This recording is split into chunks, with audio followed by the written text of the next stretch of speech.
আসসালামু আলাইকুম রহমতুল্লাহি ওয়া বারাকাতুহু ইন্নাল হামদুলিল্লাহ ওয়াসসালাতু ওয়াসসালামু আলা রাসূলিল্লাহ ওয়া বা'দ। প্রিয় দর্শক শ্রোতা, কাছে দূরে বিশ্বজুড়ে যে যেখান থেকে এই মুহূর্তে উপভোগ করছেন আপনাদের প্রিয় চ্যানেল নেক্সাস টেলিভিশনের পর্দায় নেক্সাস টেলিভিশনের প্রাত্যহিক নিবেদন শরীফ হজ গ্রুপ নিবেদিত ইসলামী জীবন বিধান অনুষ্ঠানের আজকের পর্বে আপনাদের সঙ্গে আছি আমি নিজাম বিন মুহিব। প্রিয় দর্শক, নিশ্চয়ই জেনে থাকবেন যে প্রতিদিনই আমরা একজন বিদগ্ধ স্কলারকে আমন্ত্রণ জানিয়ে থাকি, যিনি কোরআন সুন্নাহর আলোয় আমাদেরকে আলোকিত করে থাকেন। যথারীতি আজকেও আমরা আমন্ত্রণ জানিয়েছি আপনার আমার প্রিয় একজন স্কলারকে। চলুন আজকের গুরুত্বপূর্ণ এপিসোডে যিনি অংশগ্রহণ করেছেন আজকের সম্মানিত অতিথির সঙ্গে আপনাদেরকে পরিচয় করিয়ে দিচ্ছি। আমাদের আমন্ত্রণে সাড়া দিয়ে স্টুডিওতে এসেছেন বাংলাদেশের খ্যাতিমান স্কলার, জননন্দিত মিডিয়া ব্যক্তিত্ব, ধানমন্ডি মসজিদুত তাকওয়া সোসাইটির সম্মানিত খতিব ফদিলাতুল শেখ মুফতি সাইফুল ইসলাম। আসসালামু আলাইকুম ওয়া রাহমাতুল্লাহি ওয়া বারাকাতুহু। ওয়া আলাইকুম আসসালাম ওয়া রাহমাতুল্লাহি ওয়া বারাকাতুহু। হাইয়াকাল্লাহ উস্তাদ, কেমন আছেন? আল্লাহু বারিক ফিক। আলহামদুলিল্লাহ ভালো আছি, আপনি কেমন আছেন? আলহামদুলিল্লাহ আমরাও ভালো আছি। আপনাকে নেক্সাস টেলিভিশনের এই জীবন ঘনিষ্ঠ আয়োজনের আজকের পর্বে স্বাগত জানাচ্ছি। আপনাকে অনেক ধন্যবাদ। জাযাকাল্লাহ খাইর। বারাকাল্লাহু ফিক। প্রিয় দর্শক, গুরুত্বপূর্ণ যে বিষয়টি নিয়ে আমাদের আজকের সম্মানিত অতিথি আলোকপাত করবেন তা হচ্ছে ইসলামী উদারতা। অর্থাৎ আমরা অনেক সময় দেখি যে আমরা রুক্ষ হয়ে যাই, আমরা মানুষের সাথে যখন কোনো কথাবার্তা বলি অনেক সময় প্রচণ্ড রাগান্বিত হয়ে যাই, মানুষকে কোনো ধরনের ছাড় দিতে চাই না, পরিবারে স্ত্রীকে কোনো ধরনের ছাড় দিতে চাই না, বাবা মাকে ছাড় দিতে চাই না, কর্মস্থলে আমরা কাউকে ছাড় দিতে চাই না, অর্থাৎ উদার হতে পারি না। আমরা জনকল্যাণমূলক অনেক কাজ করি, কিন্তু সেখানেও অনেক সময় আমরা রূঢ় আচরণ করে ফেলি মানুষের সাথে। এই যে আচরণ করি, ইসলামকে এটা অ্যালাউ করে নাকি ইসলাম আমাদেরকে সব সময় বলে আসে যে তুমি উদার হও, উদারতা দেখাও? কারণ আল্লাহ রাব্বুল আলামিন তো ওই মানুষদেরকে ভালোবাসেন যাদের দিল, যাদের অন্তর অনেক উদার। অর্থাৎ আমরা সহজে যেটাকে বলি ব্রড মাইন্ড, আমাদের মাইন্ডকে আমরা যদি ব্রড করতে না পারি তাহলে আসলে সমাজে, পরিবারে, আত্মীয় স্বজনের সাথে এবং সকল জায়গায় চলা আসলে দুষ্কর এবং কষ্ট হয়ে যায়। সেজন্য আজকে আমরা বিষয় রেখেছি ইসলামের উদারতা। ইসলাম কোন কোন জায়গায় আমাদেরকে উদারতা দেখাতে বলে, কোন কোন জায়গায় আবার ঠিক উদারতার বিপরীতে কঠোর হতে বলে। এ বিষয়ে কথা বলবেন আমাদের আজকের সম্মানিত অতিথি। আপনারা এ বিষয়ে যে কোনো প্রশ্ন জানাতে পারেন অথবা আপনার জীবনের যে কোনো বিষয় আপনি আমাদেরকে প্রশ্ন করতে পারেন স্ক্রিনে প্রদর্শিত নাম্বারে, ফোনের মাধ্যমে অথবা নেক্সাস টেলিভিশন ইসলামিক এই ফেসবুক পেজে কমেন্টের মাধ্যমে। চলুন প্রিয় দর্শক, আলোচনা শুরু করি। শেখ, একদম শুরুতেই যে প্রশ্নটা রাখতে চাই এবং আমরা উত্তর জানতে চাই, ইসলাম আমাদেরকে যে উদার হতে বলে এই উদারতার সীমারেখা কতটুকু? ইন্নাল হামদুলিল্লাহ ওয়াসসালাতু ওয়াসসালামু আলা রাসূলিল্লাহি আম্মা বা'দ। আলহামদুলিল্লাহ, প্রথমেই আল্লাহ তাআলার কাছে আমরা শুকরিয়া আদায় করছি যে চমৎকার একটি আয়োজনে আমরা এসেছি এবং আপনাকে অনেক অনেক ধন্যবাদ যে এমন একটি সময়ে এই গুরুত্বপূর্ণ বিষয়টি আপনি সামনে নিয়ে এসেছেন, যখন আমাদের হৃদয়ের কোমলতা প্রকাশ করবার সময় হয়েছে।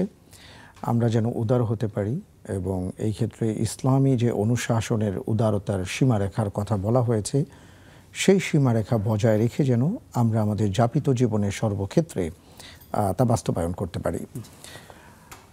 ইসলামী উদারতার সীমারেখা যদি আপনি বলেন, সেটা হলো যে সর্বক্ষেত্রেই আমরা জানি যে একটা সীমারেখা মেনটেন করতে হয় এবং এই ক্ষেত্রে আল্লাহ সুবহানাহু ওয়া তাআলা কোরআনে কারীমের নানা জায়গায় বলেছেন তিলকা হুদুদুল্লাহি ফালা তা'তাদুহা। এক এক ক্ষেত্রে দেখা গেছে যে কিছু নির্দেশনা এসছে, নির্দেশনা আসার পরে বলা হয়েছে যে এইভাবে তোমরা মেনে চলবে, আর এটা হলো আল্লাহর সীমারেখা, আল্লাহর বেঁধে দেয়া সীমারেখা, এর বাইরে যাবে না। যেমন উদারতার কথা আপনি যদি বলেন, আমরা এইভাবে বলতে পারি আমাদের সামাজিক অঙ্গন থেকে যদি বলি, যেমন আমাদের সনাতন ভাইয়েরা যারা আছেন তাদের এখন একটা ধর্মীয় উৎসব তারা পালন করতে যাচ্ছেন। এই ক্ষেত্রে ইসলাম আমাদের কি বলে? ইসলাম বলে যে তারা যেন তাদের ধর্মীয় উৎসব সুন্দরভাবে পালন করতে পারেন, এটার জন্য আশেপাশে যে সকল মুসলিম ভাইয়েরা আছেন তারা তাদেরকে তাদের ধর্মীয় উৎসব পালনের ক্ষেত্রে সহযোগিতা করবেন। এটা হলো উদারতা। সীমারেখা কি? সীমারেখা হলো যে এতটাই আবার আপনি উদারতা দেখাতে যাবেন না যে আপনি ওনার সাথে গিয়ে ওনার যে বিশ্বাস, সেই বিশ্বাসের সাথে মিলেমিশে একাকার হয়ে গিয়ে উনি হয়তো কোনো কিছুর সামনে কোনো কিছু অর্পণ করছেন বা ওনার পূজনীয় যিনি যার কাছে গিয়েছেন, আপনিও উদারতা দেখাতে গিয়ে আপনিও তাকে পূজা শুরু করে দিলেন, অথবা তার পূজা মণ্ডপে গিয়ে আপনি সেলফি তোলা শুরু করে দিলেন।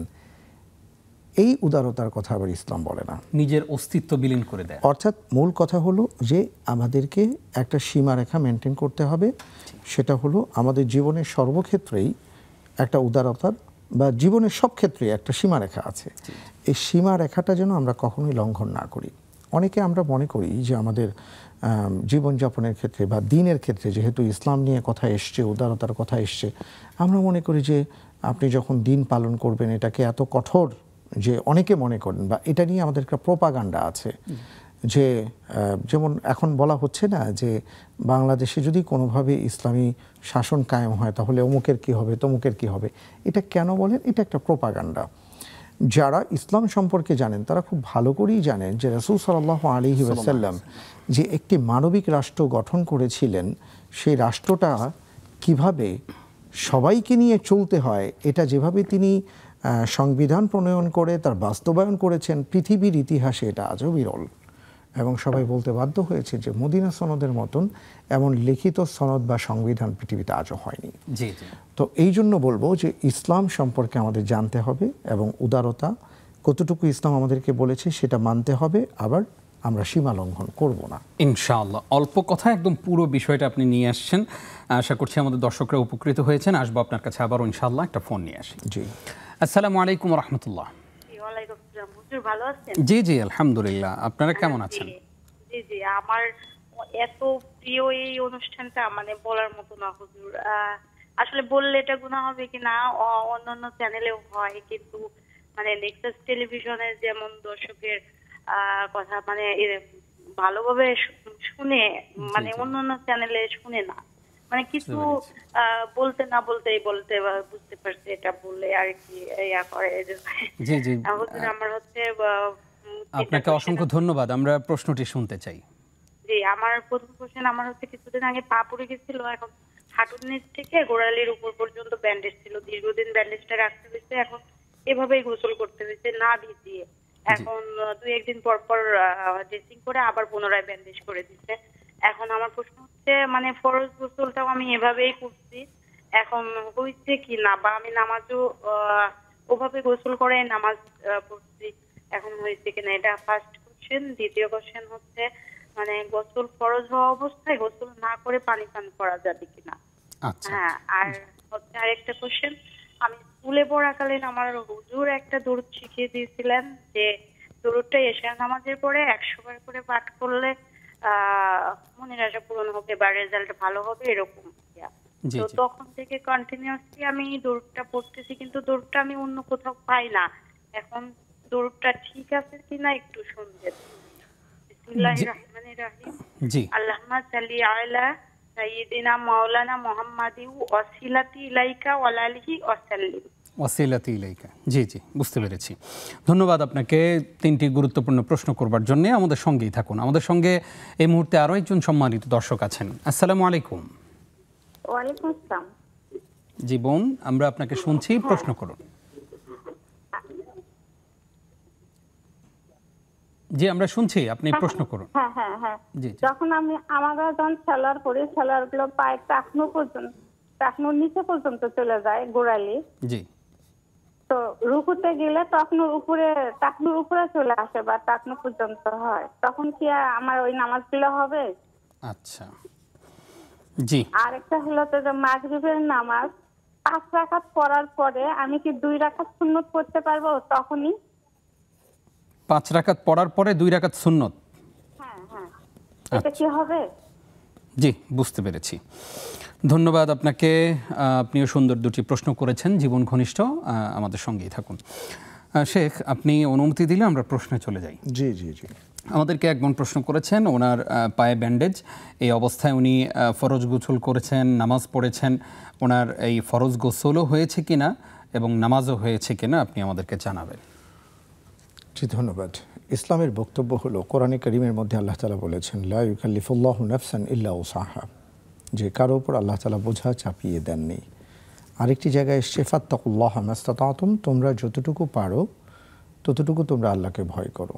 তো ওনার যে সমস্যার কথা উনি উল্লেখ করেছেন যে ওনার পায়ে ব্যান্ডেজ আছে, স্বাভাবিকভাবেই সেটা ভেজানো যাবে না, তো সেটাকে বাদ দিয়ে তিনি যদি ফরজ গোসল করে থাকেন সমস্যা নাই, হয়ে যাবে। তবে ওই জায়গাতে তিনি যদি পারেন আর কি মাসাহ করে নেবেন, অথবা তিনি তায়াম্মুম করে নিতে পারেন। তায়াম্মুম করে দেন তিনি গোসল করবেন। তো এটা তার জন্য উত্তম হবে, যেটা যে ওনার সব কিছু এখানে হাসিল হয়ে যাবে। জি জি জি, ইনশাআল্লাহ। আশা করছি আমাদের বোন বুঝতে পেরেছেন। গোসল ফরজ অবস্থায় পানি পান করা যাবে কিনা? জি, পানি পান করা যাবে, কোনো সমস্যা নেই ইনশাআল্লাহ। ছোটবেলায় উনি একটি দুরূদ শিখেছেন, যে দুরূদটা উনি আপনাদেরকে শুনিয়েছেনও। তো সেই দুরূদটা প্রতিদিন এশার পরে 100 বার যদি পড়া হয় তাহলে মনের আশা পূর্ণ হয়, এইরকম একটা তথ্য তিনি জেনেছেন। এটা কি সঠিক? আসলে এমন কোনো বিষয়ে আমার নজরে আসেনি, এবং ওনার কথা শোনার সাথে সাথে আমি একটু সার্চ দিলাম, কিন্তু এমন কোনো কিছু পাচ্ছি না আসলে। জি জি জি, ধন্যবাদ। বোন, আপনিও আরও একটু খুঁজুন। আমরাও যদি এই ধরনের কোনো দরুদ যদি আমাদের সামনে পড়ে, আমরা ইনশাল্লাহ শেয়ার করব আপনাদের সাথে। এই মুহূর্তে আরও একজন দর্শক আছেন। আসসালামু আলাইকুম। ওয়ালাইকুম সালাম ওয়া রাহমাতুল্লাহ। শাইখের কাছে ভাই আমার দুটো কোয়েশ্চেন। জি জি, বলুন। ফার্স্ট কোয়েশ্চেন হচ্ছে আমার, যে প্রতিদিন যদি কিছু কিছু সূরা পবিত্র কোরআন থেকে 2-3 রুকু করে তেলাওয়াত করি, এবং যদি প্রতিদিন ইব্রাহিম দরুদ শরীফ 200 বার এবং সূরা ইখলাস প্রতিদিন 100 বার করে পড়ি, এটা কি প্রতিদিনের জন্য আমল হতে পারে, হবে কিনা? আচ্ছা। আর আমার সেকেন্ড কোয়েশ্চেন, আমরা অনেক সময় দেখা যায় যে ইনভিটেশনে যাই, পর্দা রক্ষা করেই যাই, কিন্তু ছেলে মেয়েদের খাবারের ব্যবস্থা আলাদা হয় না, একসঙ্গে হয়। ওই সময়টুকু পর্দা, মানে খেতে গেলে তো মুখের মেকআপটা সরে যায়, ওই সময়টুকু কি কতটুকু পাপ হচ্ছে অতটুকু সময়ের জন্য, আর কতটুকু পর্দার খেলাফ হচ্ছে, আর এটা শরীয়ত সম্মত কিনা? স্যার প্লিজ একটু বলবেন। আসসালামু আলাইকুম। ওয়ালাইকুম আসসালাম, আমাদের সঙ্গেই থাকুন। আমাদেরকে একজন প্রশ্ন করেছেন যে মহিলারা, আমাদের বোনেরা, উনি ওনার কথা বলেছেন যে সালাওয়াত যখন পড়েন তখন টাকনুর নিচেই পড়েন, কিন্তু নামাজে রুকু এবং সিজদায় গেলে অনেক সময় সেটা উপরে উঠে আসে। এক্ষেত্রে পর্দার কোনো লঙ্ঘন হচ্ছে কিনা, নামাজের কোনো সমস্যা হচ্ছে কিনা? অনেক ধন্যবাদ। স্বাভাবিকভাবেই যদি তিনি টাকনুর নিচে পড়েই সালাত আদায় করেন, তো রুকু সিজদার মধ্যে যে স্বাভাবিকতার মধ্যে থেকে যতটুকু উঠে যায়, এতে করে ওনার নামাজের কোনো ক্ষতি হবে না ইনশাআল্লাহ। ইনশাআল্লাহ। একজন প্রশ্ন করেছেন যে 5 রাকাত মাগরিবের সালাত পড়ার পরে 2 রাকাত আবার সুন্নত পড়তে পারবেন কিনা? রাসূল সাল্লাল্লাহু আলাইহি ওয়াসাল্লাম মূলত প্রথমে কখনো কখনো যেটা আমল ছিল, আজান হওয়ার সাথে সাথে মাগরিবের 2 রাকাত সালাত আদায় করেছেন অনেক সাহাবায়ে কেরাম, বিশেষ করে যারা আনসার সাহাবী ছিলেন, তাদের মধ্যে আমলটা ছিল। এরপরে তারা 3 রাকাত ফরজ আদায় করতেন, তারপরে তারা 2 রাকাত সুন্নত আদায় করতেন। তো বোন 5 রাকাতের মধ্যে আমরা 3 রাকাত ফরজ ধরছি, আর পরে 2 রাকাত সুন্নত ধরছি, এতে করে সুন্নাহ আদায় হয়ে গেছে। তো তিনি যদি চান যে আরও 2 রাকাত তিনি নফল পড়বেন, আমি বলবো শুধু 2 রাকাত না, আপনি যদি চান যে আমি আরও 2 রাকাত, 4 রাকাত, 6 রাকাত, 8 রাকাত পড়তে চাই, কোনো সমস্যা নেই, কারণ ওই সময় আর কোনো হারাম ওয়াক্ত নেই। আপনি চাইলে আপনার ইচ্ছে মতন নফল সালাত 2 রাকাত করে আদায় করতে পারবেন ইনশাআল্লাহ। আশা করছি আমাদের বোন এই প্র্যাকটিসটা শুরু করে দেবেন ইনশাআল্লাহ। আরও একজন দর্শক আছেন। আসসালামু আলাইকুম। দর্শক নিশ্চয়ই আমাদেরকে শুনতে পাচ্ছেন? হ্যাঁ জি, বলুন। দুঃখিত, লাইনটি সম্ভবত ডিসকানেক্ট হয়ে গেছে। দর্শক, আপনি আরও একবার চেষ্টা করুন, ইনশাআল্লাহ আমরা আপনাকে যুক্ত করে নিতে পারবো। প্রিয় দর্শক, আপনারা দেখছেন আপনাদের প্রিয় অনুষ্ঠান নেক্সাস টেলিভিশনের নিয়মিত আয়োজন শরীফ হজ গ্রুপ নিবেদিত ইসলাম জীবন বিধান। অনুষ্ঠানের এই পর্যায়ে ছোট্ট একটি বিরতির সময় হলো, আশা করছি সঙ্গেই থাকবেন।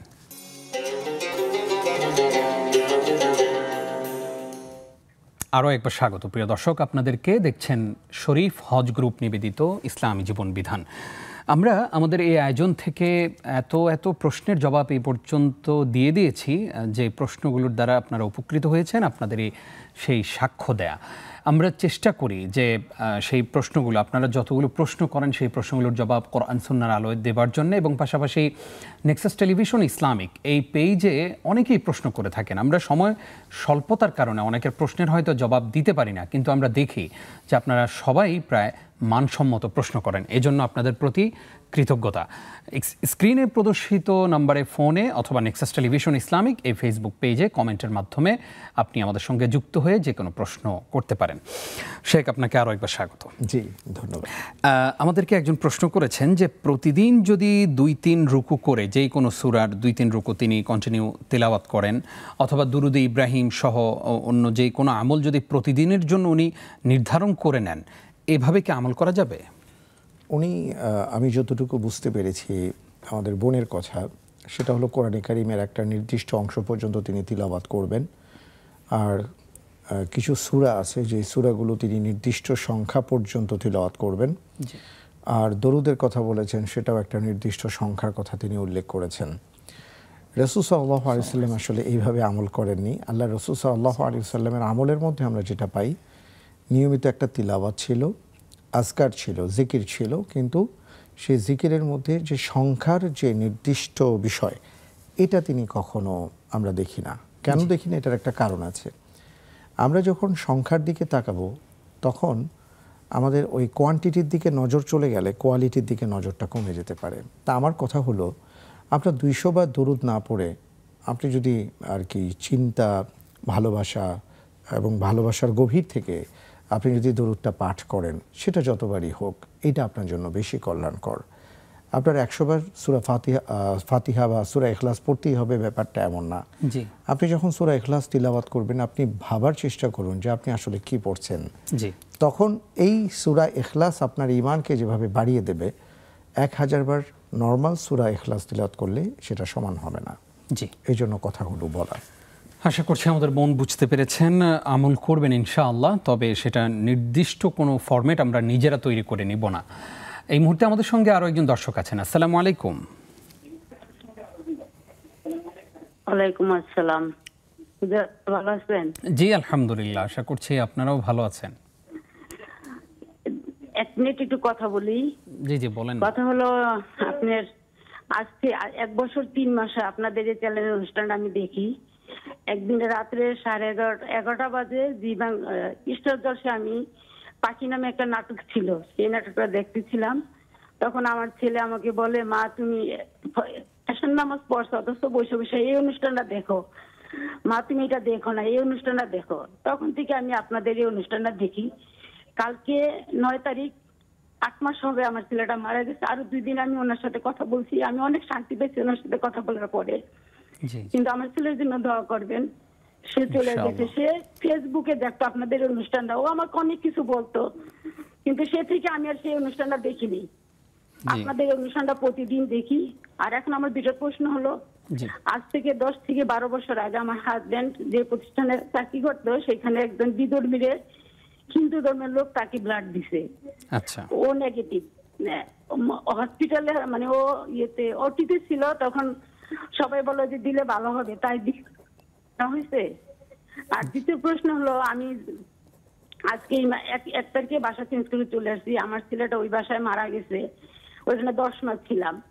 ওইখানে আমরা তাদের ভাড়া সবসময় দিয়ে আসছি, কিন্তু কিছু টাকা দিচ্ছে আপনার দারোয়ানের ময়লার টাকা, সেই টাকাটা আমরা 9000 টাকা ভাড়া দিতাম, তো বাংতি টাকাটা ছিল না, তখন ওইটা নিয়ে পরে দিতাম। 1000 অন্য কোনো সময় ওনারাই বাংতি দিতে পারতো না। কিন্তু এখন আসার সময় বলতেছে আমরা তাকে 300 টাকা কম দিছি, 360 টাকা। এখন তাদের প্রশ্ন, আমাদের প্রশ্ন হলো যে আমরা এতদিন থাইকা দিলাম 300 প্রতি মাসে 220 টাকা কইরা, এখন আমি আপনাদের 360 টাকা কম দিলাম, তাহলে কেন টাকাটা দিলাম না, এতদিন বললেন না কেন? কিন্তু সেই টাকাটা আমরা ওকে দিয়ে আসিনি। আর বাড়েন নিয়ে আমাদের প্রতি খুব সন্তুষ্ট। উনি বলছে যে তোমরা কেন চলে যেতেছো, আমরা যেতেছি না, কিন্তু দারোয়ানের ব্যবহারটা খুব খারাপ, ও মিথ্যা কথা বলে, এই জন্য ওর সাথে রাগ করি আমরা অলরেডি বুঝতে পেরেছি আমরা। এমনি কি আমার গুনাহ হলো? আমি তো এই টাকাটা, কিন্তু আমরা টাকাটা দিয়ে দিছি। বুঝতে পারছি। জি ধন্যবাদ আপনাকে। আপনি প্রথমেই আল্লাহর কাছে দোয়া করি, আল্লাহ তাআলা আপনার সন্তানকে জান্নাতের সুউচ্চ মাকাম দান করুন এবং আল্লাহ তাআলা ওনাকে ক্ষমা করে দিন, আল্লাহুম্মা আমিন। এবং আপনার প্রশ্ন আমরা পেয়েছি, ইনশাআল্লাহ জবাব দিব আমরা। শেখ, আমাদেরকে একজন প্রশ্ন করেছেন যে যখন আমরা কোনো জায়গায় আমাদের বোনেরা চাকরি করেন, তখন সেখানে অনেক সময় দেখা যায় সব জায়গায় পর্দা মেনটেন করা হয়, কিন্তু খেতে গেলে সেই পর্দাটা মেনটেন করা যায় না। অনেক সময় দেখা যায় যে নেকাবটা উঠিয়ে খেতে হয়, সেক্ষেত্রে অনেক সময় অনেক পুরুষরা গায়রে মাহরামরা দেখেন। এটা কতটুকু ঠিক হচ্ছে, পর্দা কতটুকু লঙ্ঘন হচ্ছে, কতটুকু গুনাহগার হচ্ছেন? অনেক ধন্যবাদ। বোনের যে কথাটা এসছে এবং প্রসঙ্গত আরও একটা কথা আমি অ্যাড করতে পারি, অথবা উনি বলেছেন কিনা আমার খেয়াল নেই, সেটা হলো যে অনেক সময় আমরা অনেক পর্দানসীন ফ্যামিলিকেও দেখি যে বিভিন্ন অনুষ্ঠানে ওনারা যান, আত্মীয় স্বজন যখন দাওয়াত দেন, তো ওনারা কিন্তু একটা বিড়ম্বনা এবং বিব্রতকর পরিস্থিতির মধ্যে পড়ে যান যখন দাওয়াতি মেহমানদেরকে নিয়ে যাওয়ার পরে দেখা যাচ্ছে যে যেখানে তারা সার্ভ করছেন এরা পুরুষ, অথবা মেয়েদের জন্য আলাদা কোনো ব্যবস্থা নেই। তখন আসলেই অনেকে না খেয়ে চলে আসতে হয়, অথবা অনেক কষ্ট করে ওনাদেরকে খেতে হয়। মূল ব্যাপারটা হলো যে পর্দা এটা ফরজ, আল্লাহর পক্ষ থেকে এটা ফরজ করা হয়েছে। যিনি এই ফরজটা মানবেন তিনি আসলে আল্লাহ সুবহানাহু ওয়া তাআলাকে মালিক বলে গণ্য করেছেন এবং তার কথা অনুপাতে তিনি ফরজটা মেনে চলার চেষ্টা করছেন। এখন উনি যেটা বলেছেন যে খাবারের সময় যদি ব্যাপারটা এমন হয়ে যায় যে স্বাভাবিকভাবে যে আমি খেতে গেলে তো আমার অনেকেই এইভাবে খেতে পারেন না, কি করবেন? আমি বলবো যে যথাসম্ভব আপনি চেষ্টা করুন। যদি এটা নিয়মিত সমস্যা হয়ে থাকে তাহলে আপনারা ওখানে একটা স্পেস তৈরি করার চেষ্টা করুন যে আমাদের জন্য আলাদা খাবারের ব্যবস্থা করা হোক। যদি আর কি চাকরিজীবী বা কোনো স্কুল কলেজ ইউনিভার্সিটির ঘটনা হয়ে থাকে, প্রতিদিন এক জায়গায় খেতে হয়, তাহলে মেয়েদের জন্য আলাদা একটা ব্যবস্থা বা পর্দানসীন নারীদের জন্য আলাদা একটা ব্যবস্থার জন্য আপনারা কথা বলুন। আর যদি ব্যাপারটা এমন না হয় যে আকস্মিক কোনো একটা বিষয়ে আপনি পড়ে গেছেন, তাহলে আপনি যতটুকু পারেন, যেটা আগেও বলেছিলাম ফাত্তাকুল্লাহ মাস্তাতাতুম, আপনি যতটুকু পারেন ততটুকু চেষ্টা করে নিজেকে আবৃত রেখে যতটুকু পারা যায় এর মধ্য থেকে আপনি আহার গ্রহণ করার চেষ্টা করুন। ইনশাআল্লাহ আমরাও সেই প্রত্যাশাই করি। তবে আপনি যে এই যে চেষ্টা করছেন, ইনশাআল্লাহ আল্লাহ তাআলা সহজ করে দেবেন, আমরা দোয়া করি। আমাদেরকে একজন প্রশ্ন করেছেন যে ওনার ছেলে ওনাকে অনুষ্ঠান দেখার জন্য উদ্বুদ্ধ করেছিল, উনি এরপর থেকে অনুষ্ঠান দেখেন, ছেলে পৃথিবীতে নেই, ছেলের জন্য দোয়া চেয়েছেন। প্রথমে জানতে চাই এই বিষয়ে আপনি কিছু বলবেন কিনা। তিনি একেবারে আমাদের এই আয়োজনের কথা যেভাবে হিসাব করে বলেছেন আমরা কৃতজ্ঞতা প্রকাশ করছি। তিনি বললেন যে 1 বছর 3 মাস ধরে তিনি দেখছেন। দ্বিতীয় যে ব্যাপারটা বলতে চাই, ওনার ছেলের কথা বলার পরে আমার একটা ঘটনার কথা আর কি মনে পড়ল। রাসূল সাল্লাল্লাহু আলাইহি ওয়াসাল্লাম যখন শেষবার মিম্বারে ওঠেন মৃত্যুর আগে, তখন তার একটা নববীর একটি দরজা দিয়ে আবু বকর সিদ্দিক রাদিয়াল্লাহু তাআলা আনহু প্রবেশ করছিলেন। তাআলা রাসূল সাল্লাল্লাহু আলাইহি ওয়াসাল্লাম আবু বকর রাদিয়াল্লাহু তাআলা আনহু অনেক প্রশংসা করলেন। এর মধ্যে আরও একটি কথা বললেন যে আবু বকরের আমল যদি এক পাল্লায় রাখা হয় আর পৃথিবীর সকল মানুষের আমল যদি এক পাল্লায় রাখা হয়, আবু বকরের আমলের পাল্লাটা ভারী হবে। কেন? আদ-দাল্লু আলাল খায়র কাফাইলিহি, পরিবারের বাইরেই প্রথম ব্যক্তি আবু বকর যিনি ঈমান এনেছিলেন এবং মানুষদেরকে ঈমানের পথে আহ্বান করেছিলেন। ইসলামের শিক্ষাটা হলো যে আমি যদি আপনাকে পথ দেখাই, আপনি সেই পথ দেখে যতদিন আপনি আমল করবেন চলবেন, ওটার সওয়াবও আমি পাবো। আমি এই কথা বলার উদ্দেশ্য হলো এটাই যে ওনার সন্তান ইন্তেকাল করেছেন। আসলে আমাদের প্রত্যেকেই যেতে হবে, কেউ আগে কেউ পরে, কিন্তু ওনার সন্তান এত বড় একটা ভালো কাজ করে গেছেন। আমার বিশ্বাস এবং আল্লাহর কাছে আমরা দোয়া করি যে তিনি তার মাকে সতর্ক করেছেন, তিনি তার মাকে একটি ইবাদত যেন সুন্দরভাবে করা যায় এমন একটি অনুষ্ঠান দেখার জন্য উদ্বুদ্ধ করেছেন এবং সেখান থেকে তিনি অনুষ্ঠানটা দেখছেন। এই যে অনুষ্ঠান দেখছেন সওয়াব হচ্ছে, অনুষ্ঠান দেখার পরে আমল করছেন সওয়াব হচ্ছে, আমার বিশ্বাস এই সওয়াবের একটা পার্ট ইনশাআল্লাহ তার সন্তান পাবেন এবং হতে পারে এটা একটা উসিলাও হতে পারে তার সন্তানের ক্ষমার জন্য। আল্লাহ তাআলা তার সন্তানকে মাফ করে দিন, আল্লাহুম্মা আমিন। তিনি প্রশ্ন করেছেন যে 10-12 বছর আগে ওনার হাজব্যান্ড অসুস্থ ছিলেন, তখন একজন হিন্দু অমুসলিমের কাছ থেকে তিনি রক্ত নিয়েছেন। এখন সেটা কি নেওয়াটা ঠিক আছে কিনা, ওনার কোনো গুনাহ হবে কিনা, অথবা এতে কোনো সমস্যা আছে কিনা? ওনার এই প্রশ্নের মধ্যে আজকের সাবজেক্টটাই নিহিত আছে যে ইসলামী উদারতা। কেউ যদি অসুস্থ হন, অসহায় হন, বিপদে পড়ে যান, তার পাশে দাঁড়ানোটা ইসলাম আমাকে বলা হয়নি সে কে বা কি। ঠিক এমনি করে আমি যদি বিপদে পড়ে যাই, কেউ যদি আমাকে সহায়তা করতে চান, সাহায্য করতে চান, যেমন তার স্বামীকে কোনো একজন সনাতন ধর্মের ভাই তাকে রক্ত দিয়েছেন আর তিনি রক্ত গ্রহণ করেছেন, ইসলাম তাকে নিষেধ করে না। জি জি, এটা মোটেও নিষেধ নয়। একে অপরের ভালো কাজে আমাদেরকে প্রতিযোগিতা করতে বলা হয়েছে এবং একে অপরকে উদ্বুদ্ধ করতে বলা হয়েছে তাআওয়ানু আলাল বিররি ওয়াত তাকওয়া। সুতরাং এতে কোনো সমস্যা নেই। প্রিয় দর্শক, আমরা যে কেউ কোনো অমুসলিম থেকে রক্ত নিতেও পারবো, তাদেরকে রক্ত দিতেও পারবো, এতে ইসলাম কোনো বাধা প্রদান করেনি। আমাদের সঙ্গে এই মুহূর্তে আরো একজন দর্শক আছেন। আসসালামু আলাইকুম। ওয়ালাইকুম আসসালাম ওয়া রাহমাতুল্লাহি ওয়া বারাকাতুহু। জি জি, আমার নাম সানাত পারভীন। জি জি, আমি কিছু প্রশ্ন করব। আমার প্রথম প্রশ্ন হলো, সালাতের সিজদারত অবস্থায় যখন আমরা থাকি তখন আমাদের চোখের অবস্থানটা কেমন হবে? আমরা চোখ দুটা খোলা থাকবে না বন্ধ থাকবে?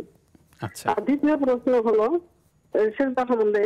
আমি যখন সিজদায় যাই সালাতে, তখন আমার হাত দুটো আমি জামিনে আগে রাখি, তারপরে হাঁটু, এরপরে সিজদা করি। আবার সিজদা থেকে যখন দাঁড়াই তখন আমি ওই জামিনে ভর করে হাতে ভর করে সামান্য ভর করে তারপর আমি উঠে দাঁড়াই। এখন এটা কি আমার জন্য ঠিক হচ্ছে? সেদিনকে একটা ইউটিউবে দেখলাম যে এভাবে সিজদা করা যাবে না। তাহলে এখন আমার তো এইভাবে অভ্যাস হয়ে গেছে, এখন আমি কি করবো?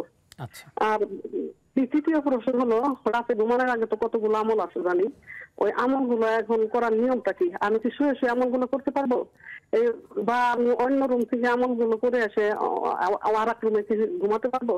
এই তিনটে প্রশ্ন। জি, অসংখ্য ধন্যবাদ আপনাকেও। আপনিও গুরুত্বপূর্ণ জীবন ঘনিষ্ঠ প্রশ্ন করেছেন। আমাদের সঙ্গেই থাকুন ইনশাআল্লাহ। ছোট্ট একটি বিরতির পর আমরা সেই প্রশ্নগুলোর জবাব জানব। প্রিয় দর্শক, আপনারা দেখছেন শরীফ হজ গ্রুপ নিবেদিত ইসলামী জীবন বিধান অনুষ্ঠানের এই পর্যায়ে আরও একটি বিরতি নিচ্ছি, কিছুক্ষণ পর ফিরছি।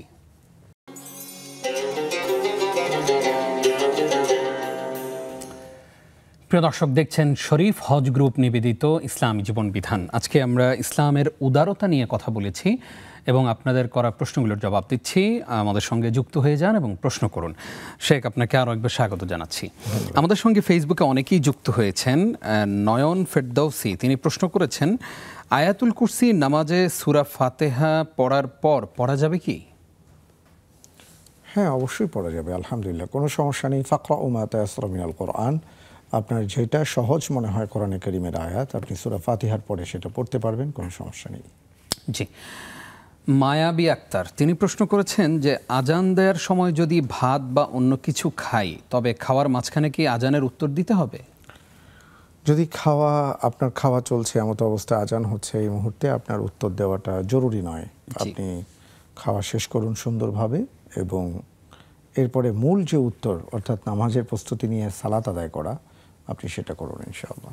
জি, লিপি ঈশা তিনি প্রশ্ন করেছেন যে কাছের মানুষজন অনেক সময় অনেক কষ্টদায়ক ভুল করে, তখন যদি তার ভুলগুলি ধরিয়ে দেই তবে কি ঠিক হবে? অনেক সময় অনেক কথা বুঝিয়ে বললে সে উপলব্ধি করতে পারে, তাতে অনেকে ভুল বুঝতে পারে, আবার অনেকে উল্টাও বুঝে, নাকি হজম করে যাওয়াই ভালো হবে? ইসলামিক দৃষ্টিতে একটু বলবেন প্লিজ। আল্লাহ সুবহানাহু ওয়া তাআলা রাসূল সাল্লাল্লাহু আলাইহি সাল্লামকে বলেছেন, ওয়ালাউ কুনতা ফাযযান গালিযাল কলবি লানফাদ্দু মিন হাওলিক ফাআফু আনহুম ওয়াস্তাগফির লাহুম ওয়াশাওিরহুম ফিল আমর।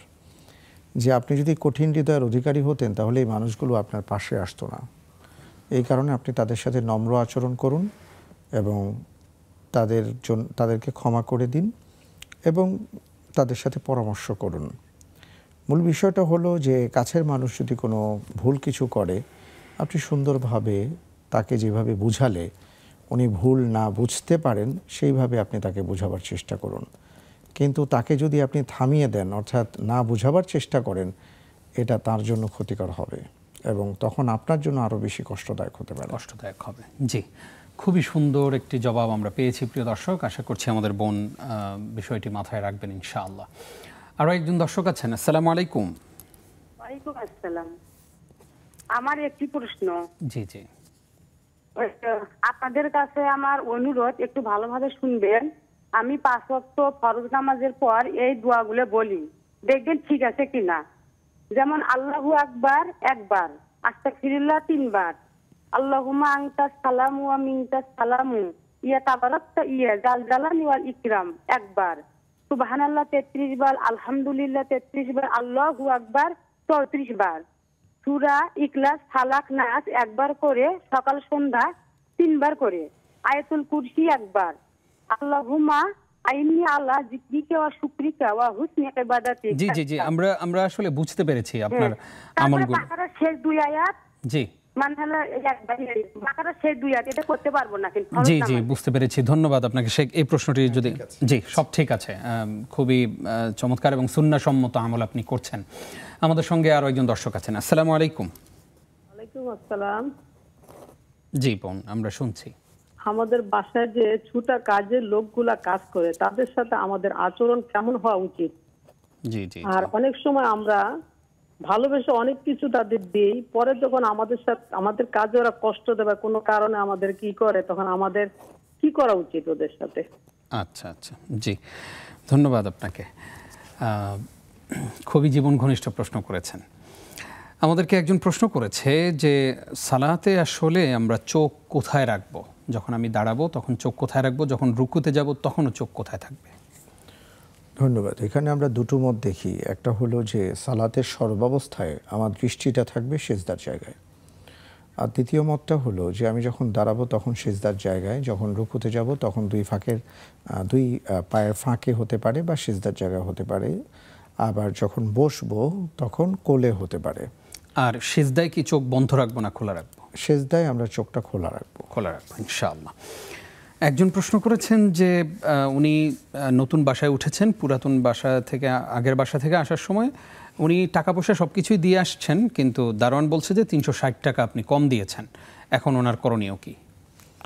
হ্যাঁ, মূলভাবে তিনি যে কথাগুলো বলেছেন সে আলোকে বলবো যে যদি 360 টাকা তারা দাবি করে থাকে তাহলে এই টাকাটা ওনার দিয়ে দেওয়া উচিত। আর আরেকটা হলো, দেখুন, ভালো লাগা মন্দ লাগা, কারো আচরণ ভালো হওয়া মন্দ হওয়া, এটা একটা আপেক্ষিক ব্যাপার, এটা আপনার হতেই পারে। কিন্তু আমাদের খেয়াল রাখতে হবে যে আমাদের ওই যে বললাম আমাদের আচরণের যে সীমারেখা আছে সেই সীমারেখাটা যেন আমরা নষ্ট না করি, সেটা আমাদের খেয়াল রাখতে হবে। জি জি জি, আমরা বুঝতে পেরেছি, আশা করছি আমাদের বোনও বুঝতে পেরেছেন। আমাদেরকে একজন প্রশ্ন করেছেন যে সিজদায় হাত আগে দিব নাকি কপাল আগে দিব, এটা একটা প্রশ্ন সবসময় এসে থাকে, আপনি নিশ্চয়ই শুনেছেন, আমরা সেটার জবাব জানতে চাই। সিজদায় যাবার সময় আপনি যদি আগে হাঁটু রাখেন স্বাভাবিকভাবে হাতটা পরে আসবে, আর যদি আপনি আগে হাত রাখেন তাহলে হাঁটুটা পরে আসবে, এবং দুইভাবেই আমরা সালাত আদায় করতে দেখি এবং দুইটাই সহি আছে। রাসূল সাল্লাল্লাহু আলাইহি ওয়াসাল্লামের সালাতের ক্ষেত্রে আমরা মা আয়েশা রাদিয়াল্লাহু তাআলা আনহার যে বর্ণনা পাই যে তিনি জীবনের শেষের সালাতের কিছু কাইফিয়ত ছিল, স্টাইল ছিল, যেটা আগের থেকে কিছুটা ভিন্ন ছিল। এর মধ্যে এটা একটা যে তিনি আগে হাত রেখেছেন তারপরে হাঁটু রেখেছেন। তো কেউ যদি মনে করেন তিনি এইভাবে আদায় করবেন, এটা যেমন সহি, কেউ যদি মনে করেন আগে হাঁটু রেখে তারপরে হাত রাখবেন, এটাও সহি, কোনো সমস্যা নেই। আবার ওঠার সময় তিনি বললেন যে আমি হাতে ভর করে উঠি, এটা ঠিক আছে কিনা? ঠিক আছে, যদি প্রয়োজন হয় হাতে ভর করে উঠতে পারেন ইনশাআল্লাহ। ফেসবুকে অনেকেই যুক্ত হয়েছেন আমাদের সঙ্গে, আমরা ফেসবুকে আসছি। আমাদের সঙ্গে এই মুহূর্তে আরও একজন দর্শক আছেন। আসসালামু আলাইকুম।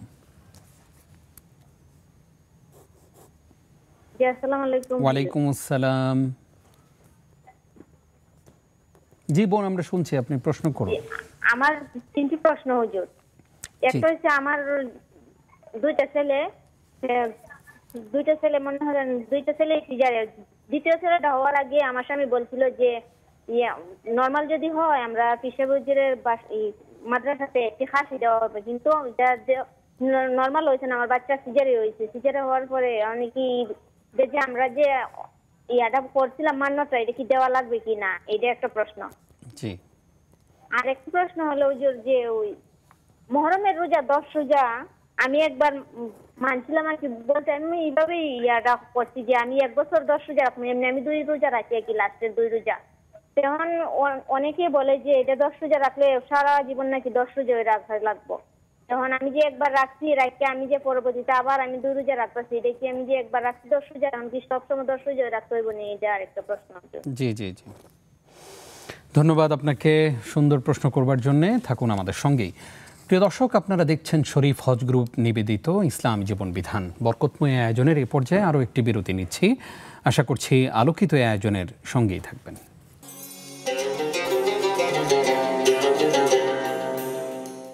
প্রিয় প্রিয় দর্শক, দেখতে দেখতে আমরা অনুষ্ঠানের একেবারেই শেষের দিকে চলে এসেছি। আর অল্প কিছুক্ষণ আছি আমরা।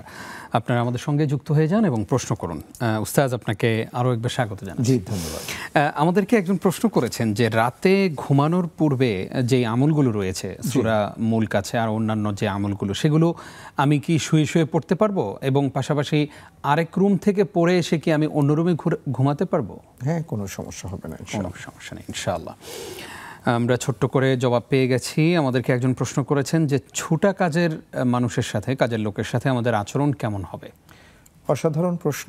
আসলেই তাদের সাথে আমাদের কেমন আচরণ হওয়া উচিত? আমরা দেখি যে আমাদের যেমন বাসাবাড়িতে যারা গৃহকর্মী আছেন, তারা রান্না করছেন, জি, তারা কাটাকাটি করছেন, তারা সব করছেন। আমরা যখন রান্নার ঘরে খাবার খাচ্ছি, জি, তখন হয়তো অনেক সময় তাদের কথা আমরা মনে করি না।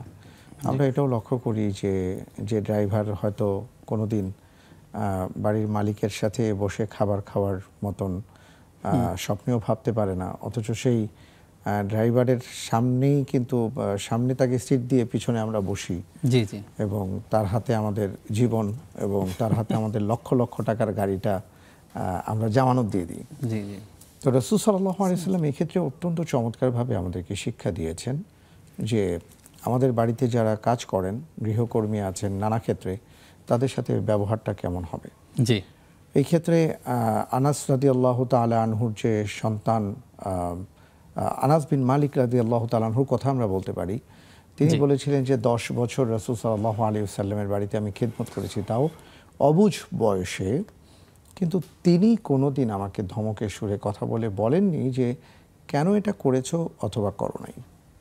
আপনি চিন্তা করে দেখুন, 10 বছরের একটা সামগ্রিক চিত্র তিনি তার থেকে ফুটিয়ে তুলেছেন। আমরা যদি আরও বলি যায়েদ রাদিয়াল্লাহু তাআলা আনহুর কথা, যে তিনিও কিন্তু মা খাদিজাতুল কুবরা রাদিয়াল্লাহু তাআলা আনহা তাকে ক্রয় করে নিয়ে এসেছিলেন এবং রাসূল সাল্লাল্লাহু আলাইহি সাল্লামকে হাদিয়া স্বরূপ দিয়েছিলেন। কতটা আপন হলে এবং আচরণে মুগ্ধ হলে এই ঘটনা ঘটতে পারে যে আপন পিতা এসে তাকে নিয়ে যাবেন, কিন্তু তিনি যাননি। তিনি বলেছেন আমি তার কাছে থাকতে চাই। সুবহানাল্লাহ। এবং তার ঘরে আরও একজন কাজ করতেন, তিনি কিশোর ছিলেন এবং ভিন্ন ধর্মের ছিলেন, ইহুদি। যখন জানলেন যে সে খুব অসুস্থ এবং মুমূর্ষু অবস্থায়, রাসূল সাল্লাল্লাহু আলাইহি ওয়াসাল্লাম তাকে দেখতে গেলেন এবং দেখতে গিয়ে তিনি তার বাবাকে বললেন, তিনি সেই ছেলেকে বললেন যে দেখো, আমি কোনোদিন তোমাকে বলিনি যে তুমি ইসলাম গ্রহণ করো, কিন্তু এখন তোমার অবস্থা খুব খারাপ, তুমি যে কোনো মুহূর্তে মৃত্যুবরণ করবে, আমি তোমাকে আহ্বান করছি তাওহীদের পথে। তো ছেলে বাবার দিকে তাকালো, বাবা বললেন যে আবুল কাসেম, রাসূল সাল্লাল্লাহু আলাইহি ওয়াসাল্লামের উপাধি ছিল, আবুল কাসেম যা বলে তুমি সেটা মেনে নাও। ছেলে হাসি মুখে মেনে নিয়ে ইসলাম গ্রহণ করলেন এবং মৃত্যুবরণ করলেন। আমরা এই তিনটা চিত্রের মধ্যে যেটা পাই সেটা হলো যে তিনি তার গৃহকর্মীদের সাথে যে আচরণটা করেছেন, সেই আচরণটা ছিল ভাইয়ের মতন, সন্তানের মতন। এই আচরণ শিখে এমনও হয়েছে সাহাবাদের মধ্য থেকে যে তার বাড়িতে কোনো দাস আছে, সেই সাহাবা আর তার দাস দুজনের পোশাক একই রকম ছিল। সুবহানাল্লাহ। তো এই কথাগুলো এই জন্য বলা যে দেখুন, আমরা তাদেরকে মর্যাদা দিব, সম্মান দিব মানুষ বলে। আল্লাহ তাআলা বলেছেন ওয়ালাকাদ কাররামনা বানি আদম। হ্যাঁ, তাদের কাজের দায়িত্ব দেয়া আছে, সেই ক্ষেত্রে তাকে আমি অবশ্যই বলবো, কিন্তু বলার ভাষাটা যেন সুন্দর হয়। আমরা যদি ধমকানো, তারপরে এই চিৎকার চেঁচামেচি করা, অনেক জায়গায় শুনেছি মারধর করে, এগুলো খুবই অন্যায় এবং ইসলাম এটাকে কখনোই প্রশ্রয় দেয় না এবং এটা নিন্দা জ্ঞাপন করে। তারা হয়তো বুঝবে না, কিন্তু আপনি আপনার জায়গা থেকে আপনার আচরণটা তাকে দিন। সে যদি বুঝে ভালো, না বুঝলে এতে আপনার কোনো ক্ষতি নেই। এটা হলো মৌলিক কথা বলতে চাই। জি, আশা করছি আমাদের দর্শক শ্রোতা যারা আছেন, যেহেতু বোনেরা আমাদের সঙ্গে সবচেয়ে বেশি যুক্ত থাকেন এই অনুষ্ঠানে, আমাদের অনেকের ঘরেই কাজের লোক আছে, আমরা তাদের সাথে কেমন আচরণ করব আমরা এই প্রশ্নের জবাবে পেয়ে গেছি। আশা করছি আমরা সেভাবেই তাদের সঙ্গে আচরণ করব। ওনার আরেকটি প্রশ্ন ছিল যে তারা যদি আমাদের সাথে ভালো ব্যবহার না করে বা আমাদের কথা না শুনে, সেক্ষেত্রে তাদের সাথে আমরা কি করতে পারি? ভালো ব্যবহার না করলে বা কথা না শুনলে যেটা আমাদের করণীয়, যে প্রয়োজনে আমরা হয়তো তাকে না করে দিব, কিন্তু তার আচরণের কারণে আমার আচরণ উগ্র হয়ে যাবে বা তার আচরণ উগ্র, তার চাইতে আমার আচরণ আরেকটু উগ্র, এটা আসলে আমাদের ব্যক্তিত্ব প্রকাশ পায় না। এবং আমাদের ব্যক্তিত্বের বহিঃপ্রকাশ হয়ও না। আমি বলবো যে ওই যে সেটাই বললাম যে সে যা করেছে সেটাই যদি আমিই করি, পার্থক্য তার রইল আমার না। মাঝে তো একটা পার্থক্য থাকা উচিত। জি জি, অনেক অনেক ধন্যবাদ ওস্তাদ, গুরুত্বপূর্ণ প্রশ্নের জবাব পেয়েছি। আমাদের সঙ্গে ফেসবুকে অনেকেই যুক্ত হয়েছেন। আমার হাতে এই মুহূর্তে যে প্রশ্নটি আছে সেটি আমাদের পিসিআরে যারা আছেন, আমাদের সম্মানিত ভাইয়েরা, আমাদের সম্মানিত প্রডিউসার সহ যারা আছেন, তাদের সহকারে আমরা সবাই এই প্রশ্নটা শুনব। আমাদেরকে মেহনাজ রিমা তিনি প্রশ্ন করেছেন যে আসসালামু আলাইকুম, আমার ফোন ধরেন না, জানি না কেন। এই প্রোগ্রামটা আমার অক্সিজেন। আমি এবং আমার আম্মা একসাথে দেখতাম। 9 জুন আম্মাকে আল্লাহ তাআলা নিয়ে গেছেন। আমার আম্মার জন্য দোয়া করবেন প্লিজ। রিপিট প্রোগ্রাম সকাল 7টায় না দিয়ে 9টা বা 10টায় দিলে ভালো হয়, উনি অনুরোধ করেছেন। পাশাপাশি তিনি বলেছেন যে এই প্রোগ্রামটি আমার অক্সিজেন, আমি স্ট্রোক প্যারালাইসিসড পেশেন্ট।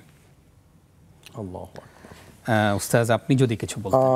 আসলে আমি বলার ভাষা হারিয়ে ফেলেছি, শুধু বলবো আলহামদুলিল্লাহ রাব্বিল আলামিন। আমরা কিছু ছোট্ট কাজ করার চেষ্টা করছি এবং আমাদের দর্শকবৃন্দ আমাদের এই প্রোগ্রামটাকে এবং এই প্রোগ্রামের উসিলায় আমাদেরকে তারা যেই ভালোবাসা বা মর্যাদা সম্মান দিয়েছেন, এটার ক্ষেত্রে শুধু এতটুকু বলবো যে জাযাকুমুল্লাহ, আল্লাহ তাআলা আপনাদেরকে উত্তম প্রতিদান দিয়ে ধন্য করুন। আপনার মায়ের জন্য আমরা দোয়া করি, আল্লাহুম্মা নাওয়ির মারকাদাহা ওয়াজআলিল জান্নাতা মাসওয়াহা। আল্লাহ তাআলা তার মায়ের কবরকে আলোকিত করে দিন এবং তার মর্যাদাকে আরও উঁচু করে দিন। আর আপনি যে কথাটি বলেছেন, আসলে অনেক সময় যেটা হয় ফোন করার পরে যে আমি যদি আপনাকে ফোন দেই, তো একই সময় যদি আরেকজন ফোন দেন তিনি কিন্তু আপনাকে পাবেন না। জি জি, এই কারণেই হয়তো তিনি পাচ্ছেন না, কারণ আমরা জানি যে অ্যাট এ টাইম অনেকগুলো ফোন একসাথে ঢুকে, যে কারণে একটা একটা করে আমাদের ফোন নিতে হয়। জি জি, তো ইনশাল্লাহ আপনি ট্রাই করুন, আমরা আপনার জন্য দোয়া করছি। আপনি যেটা বলেছেন যে আপনার প্যারালাইজড, আল্লাহ তাআলা আপনাকে সুস্থতার চাদরে আবৃত করে রাখুন। একটি দোয়া বলতে চাই ওনার জন্য, যেটা একজন সাহাবা থেকে এসছে, মারাদুস শালাল নামে উনি বলেছেন যে এটা হলো সেই দোয়া, বিসমিল্লাহিল্লাযী লা ইয়াদুররু মা ইসমিহি শাইউন ফিল আরদি ওয়ালা ফিস সামা ওয়া হুয়াস সামিউল আলিম। এই দোয়াটা পড়ে ফু দিয়ে তিনি তার পায়ে স্পর্শ করবেন প্রতিদিন। এবং সাহাবা বলেছেন যে আমি প্রতিদিনই আমলটা করতাম, কারণ আল্লাহর রাসূল থেকে আমি এটা শুনেছি। সুবহানাল্লাহ। এই আমলটা আমাদের বোন করবেন, আমরা সেই প্রত্যাশাই করছি। এবং বোনকে জানিয়েও রাখতে চাই, আমাদের 4টা রিসিভার রয়েছে, আমাদের ফোন বাজতেই থাকে এবং কোনটা আপনার ফোন সেটা তো হয়তো যারা ফোন রিসিভ করেন তারা বলতে পারেন না। তো আপনি আবারও চেষ্টা করবেন, ইনশাআল্লাহ কোনো এক সময় আপনাকে আমরা যুক্ত করে নিতে পারবো, আমরা সেই প্রত্যাশাই করছি। প্রিয় দর্শক, আমরা দেখতে দেখতে অনুষ্ঠানের শেষের দিকে চলে এসেছি, আর হয়তো মিনিট খানিক আমরা পাবো সময়। আমাদেরকে একজন প্রশ্ন করেছেন যে ওনার 2টি ছেলে হওয়ার আগে ওনাদের একটা মানত ছিল যে যদি নর্মালে ডেলিভারি হয় তাহলে পীর সাহেবের দরবারে একটা খাসি দিবেন, এখন হয়েছে সিজার। ওনার কি সেই মানতটা ওনার ভুল ছিল, কারণ পীরের দরবারে খাসি দিলে হবে না, একমাত্র মানত পূরণ করতে হয় আল্লাহ তাআলার সন্তুষ্টির জন্য এবং আল্লাহর জন্যই কোরবানি করতে হয় বা জবাই করতে হয়। কিন্তু আমরা অনেক সময় ভুল করি যে আমার যদি এটা হয় সেটা হয় তাহলে অমুক পীরের দরবারে এটা দিব। এটা আমাদের ভুল, এই ভুল থেকে আমাদের বের হতে হবে। এবং যেহেতু ওনার মানতটাই ভুল ছিল, সুতরাং মানত পূরণ করার কোনো বিষয় নেই। আর আরেকটা হলো, যে কারণে তারা মানত করেছিলেন সেটা সেইভাবেও হয়নি। তো প্রথমত আমরা বলবো যে আমরা মানত করব না। রাসূল সাল্লাল্লাহু আলাইহি ওয়াসাল্লাম মানত করতে নিষেধ করেছেন, বলেছেন যারা কৃপণ তাদের থেকে অর্থ বের করার উপায় হলো মানত। সুতরাং আমরা আল্লাহর পথে ব্যয় করার ক্ষেত্রে কৃপণতা করব না, এখানেও আমরা উদারতা প্রকাশ করব। আমরা আগে সাদাকা করে দিব, ইনশাআল্লাহ তাআলা তখন দেখবেন যে আপনি যেটা চাচ্ছেন সেটা পেয়ে যাবেন। আর মানত করবেন না। আর মানত করার ক্ষেত্রে অবশ্যই বুঝে শুনে সঠিকভাবে মানতটা করতে হবে। জি ইনশাআল্লাহ।